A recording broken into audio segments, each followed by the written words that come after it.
اس طرح کے غزل کے شعر کہہ سکے. تو معلوم یہ ہوا کہ جو اعلیٰ ترین تخلیق نگار ہوتا ہے، جس کے پاس پیمبری ہوتی ہے، جس کے پاس کہنے کا ڈھنگ ہوتا ہے، وہ غزل کو بھی نبھاتا ہے.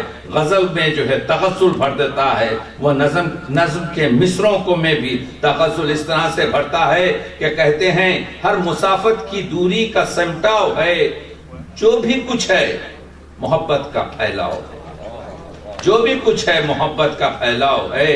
اور کس طریقے سے آگے بڑھ کر ہر چیز میں ہمارے پاس وقت نہیں ہے ورنہ بات ہم اور کرتے. بہت سی ایک ٹہنی کے پھول ہیں دونوں، یہ شعر لیتے جائیے. ایک ٹہنی کے پھول ہیں دونوں، موت اور زندگی میں ناتا ہے. موت اور زندگی میں ناتا ہے. موت ہی زندگی کی دشمن ہے، موت ہی زندگی بچاتی ہے. موت ہی زندگی بچاتی ہے. تو وہ یہ جو ہم جو ماں اور دعا، امجد نے اس کو ملا کر ایک شعر کہا ہے. یہ بھی شعر جاویدانہ ہے. ماں کی آنکھیں چراغ تھی جس میں، ماں کی آنکھیں چراغ تھی جس میں میرے ہمراہ وہ دعا بھی تھی. میرے ہمراہ وہ دعا بھی تھی. اور کہیں کہتے ہیں کہ زندگانی جاویدانی بھی نہیں. ہم جانتے ہیں کہ زندگی فنا ہے، ہر ایک کو مرنا ہے.